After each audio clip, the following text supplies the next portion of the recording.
सब गोटे के प्रणाम। मैथिली मेडिटेशन में एक बेर फेर सबके स्वागत है। जे कियो हमर चैनल के सब्सक्राइब नहीं केने छी, सब विनम्र निवेदन है कि हमर चैनल के सब्सक्राइब करू, लाइक करू आ ज़्यादा से ज़्यादा शेयर करू, ताकि ई हर मैथिलीवासी में एकटा क्रांति के जागृत करे। मित्रगण, आइ के एहि व्यस्त युग में हम सब हर चीज के परवाह करै छी, सिवाय ओहि इंसान के जे कि हमरा अखन मिरर में देखा रहल है, यानी कि अपना आप के। मित्रगण, आइ काल्हि ज़्यादातर लोग डिप्रेशन के शिकार छै, जेके कारण सब थाकल महसूस करे छै, स्ट्रेस महसूस करे छै, डिप्रेशन और एंजाइटी सब के घेरने रहे छै। मित्रगण, आइ के ई ध्यान हम सब अपना अंदर लव के या प्रेम के बढ़ावा ला करबै। एहि मेडिटेशन के करला के साथ साथ अहाँ के हार्ट या हृदय और ज़्यादा एक्सपेंड करत और अहाँ आनंदित महसूस करब। तो आओ शुरुआत करी। आराम से बैस जाओ और कोमलता से अपन आँख के बंद कर लिया। ई मेक श्योर करू जे अगला 15 से 20 मिनट तक अहाँ के क्यों डिस्टर्ब नहीं करे। एक गहरा सांस अंदर और धीरे से बाहर, एक और गहरा सांस अंदर और धीरे से पूरा शरीर के ढीला छोड़े बाहर। एक और गहरा सांस अंदर और पूरा शरीर के रिलैक्स करते हुए सांस के बाहर छोड़ो। अहाँ के शरीर के कण कण के विश्राम मिल रहल छै और अहाँ के मन शांति के अनुभव कर रहल अछि।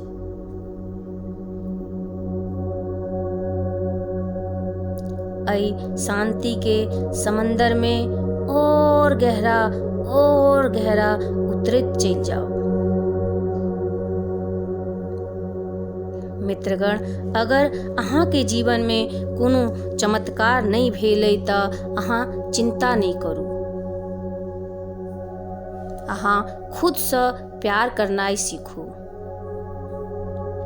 अपन हृदय के प्रेम से भरनाइ सीखू और अहाँ जल्दिए देखबै कि अहाँ के जीवन में सिर्फ और सिर्फ चमत्कारे हैत। अपन पूरा शरीर के ध्यान करैत सर से लऽ कऽ पैर तक एक एक कण के, एक एक कोशिका के विश्राम कर दियो। आराम कर दियो और जहन अहाँ के शरीर हल्का भ जात तो ओ अहाँ के मन के एकदम शांत क देत। आब अपन चेतना में एकटा इमेज लाओ, ओ पास्टो के भ सकै छै।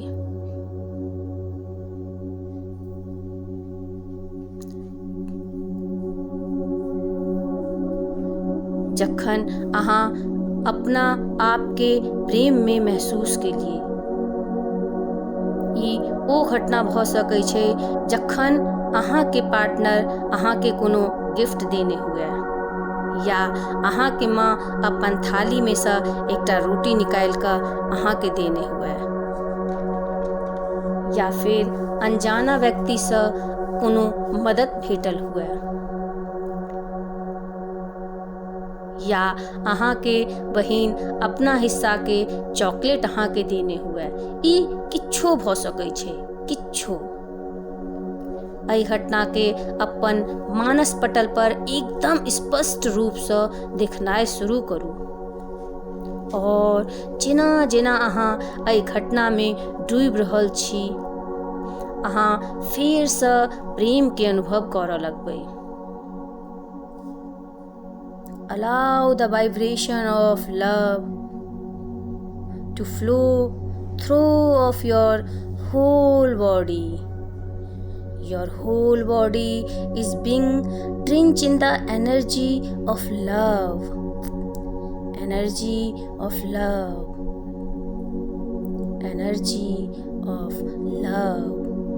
और जेना जेना अहाँ ओहि घटना के गहराई से देखबै तेना ही अहाँ के हृदय में प्रेम के खुशबू निकलनाइ शुरू भ जायत।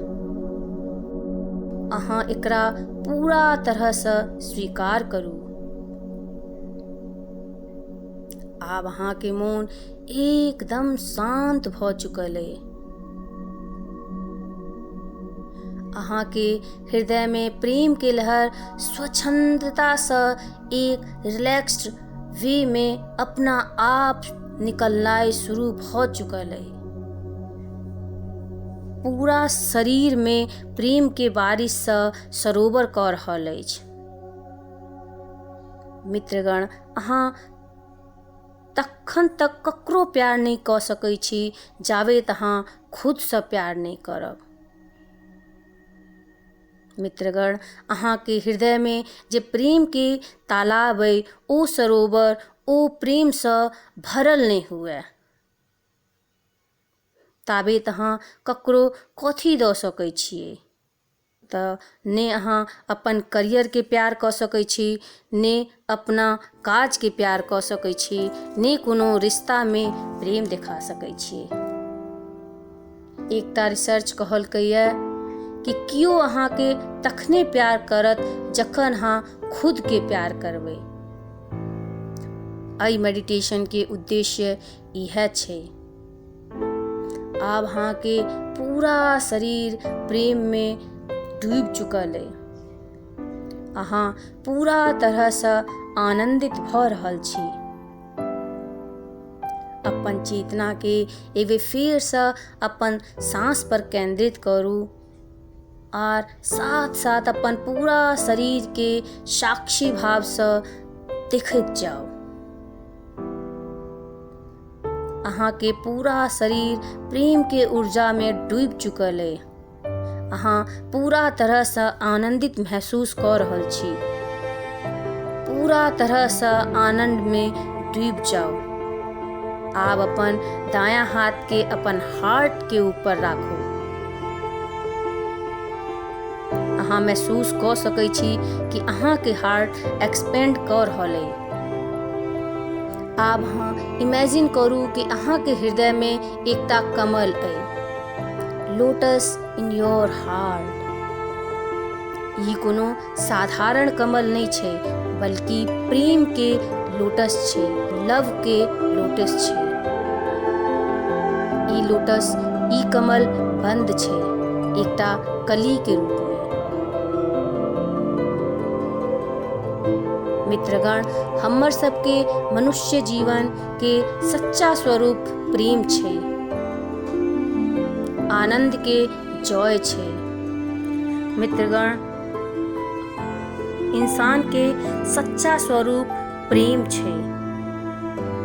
प्रेम के ऐ खुशी के कमल बंद छै। आइ ई वक्त छै जे एकरा फुलावा के छै और अपन सच्चा स्वरूप प्रेम आनंद से अवगत हुआ के छै। अपन चेतना के अपन हार्ट पर राखू और अब अहाँ इमेजिन करू प्रेम के कमल अहाँ के अंदर आनंद के समेटित होए धीरे धीरे खिलल जा रहल है। और जेना जेना एक एकटा पंखुड़ी खिलल जा रहल छै, तेना तेना एहि के अंदर प्रेम के लहर निकलनाइ शुरू भ चुकल छै। ई आनंद के लहर फिर से अहाँ के शरीर में फैलल जा रहल है। ठीक उनाही जेना साफ बाल्टी में कलर के एकटा कण ओहि में डाल दियौ तो ओ पूरा पानी में घुल जाय छै। उनाही प्रेम के ऊर्जा के अपन हृदय में, अपन पूरा शरीर में फैला दियो। आर एकरा डीपली महसूस करू।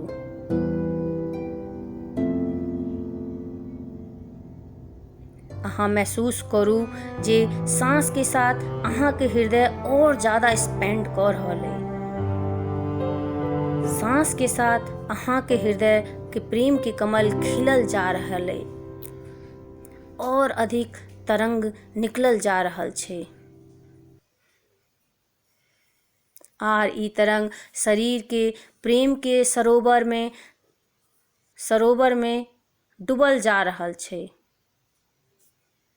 हर सांस के साथ अहाँ के हृदय आर स्पेंड कर रहल अछि। आब अहाँ महसूस करबै जे अहाँ के चेहरा पर एक हल्का सा स्माइल आबि गेलै। जतऽ कतौ अहाँ के शरीर में तनाव के चिन्ह एंजाइटी के साइन ओ सबटा चिन्ह अपने आप टूटल जा रहल अछि। किएक प्रेम से बढ़िकऽ आर कोनो ऊर्जा नहि होइ छै।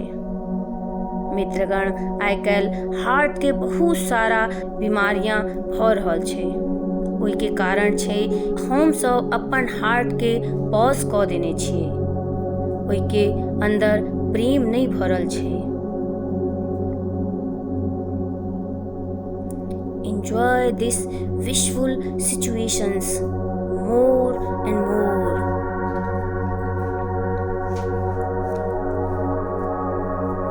अपन राइट हैंड के अपन हृदय पर राखू आ 5 बेर एकरा दोहराओ। I love you. I really, really love you. I love you. I really love you. I really, really love you very much. I love you a lot. आ यहाँ जानि चुकल छी कि एकेटा इंसान एहन छै जे अहाँ के साथ हमेशा रहैए और ओ छै अहाँ खुद। अगर अहाँ खुद के प्यार नहीं कऽ सकै छी तऽ अहाँ के जीवन बहुत मुश्किल भऽ जायत। अहाँ दुनिया के जीतो कऽ खुद के लड़ाई में हारि जायब। ई मौका छै खुद के प्यार देनाई के। आब अहाँ अपन पूरा शरीर के और ज्यादा रिलैक्स फील कर रहल छी। पूरा शरीर के प्रेम में डूब जाय दियौ। अहाँ इमेजिन करू कि एक एक कोशिका अहाँ के शरीर के स्माइल कर लागल है। अहाँ के चेहरा पर स्माइल है। अहाँ के मांसपेशियां मुस्कुरा रहल अछि। अहाँ के शरीर के एक एक कण आनंद में मिल रहल अछि। अहाँ के शरीर के सबटा अंग विश्राम कर रहल अछि आर ओहो मुस्कुरा रहल छै, स्माइल कर रहल अछि। एहि आनंद के कनी काल तक एंजॉय करू। आर आब ई वक्त छै मोन में संकल्प करू जे किछ अहाँ के नाम अइ ओकरा मोन में उच्चारण करू आर कहियौ जे हमरा पता है हम तोरा बहुत ज्यादा इग्नोर केलियौ है, लेकिन आब ई नहीं हेतै। ओ हमर अज्ञानता छलै कि हम नहीं समझ पेलहुँ कि हम तोरासँ सच्चा प्यार करै छी। हमरा अंदर एकटा प्यार के सरोवर अइ और ओ सरोवर पूरा तरह से भरि चुकल अइ। आर जखन ई सरोवर छलकतै तऽ हमर रिश्ता आर बेहतर करत। जखन ई छलकतै तऽ हमर करियर के असीम संभावनाएं खुजैत चलि जेतै। जखन ई छलकतै जे सरोवर हमरा अंदर छै तऽ धन संपत्ति ओहि पर आकर्षित भऽ कऽ हमरा पास स्वयं चलि आयत। जखन ई छलकतै तऽ हमर आसपास में सिर्फ आनंद रहतै, प्रेम के ऊर्जा रहतै। एहि ब्लेसफुल मोमेंट के कनी काल एंजॉय करू और आब वक्त छै वापस आवा के। एहि मेडिटेशन के तावे तक रेगुलरली प्रैक्टिस करऽ के ये जावे अहाँ अच्छा फील नहीं करब, अहाँ के अंदर से stress, anxiety, fear completely wash out नहीं भ जाए। दुनू हाथ के हथेली के आँख पर लऽ जाओ, हमर 5 तक गिनत तक धीरे से आँख के खुलवाक छै। 1 2 3 4 5।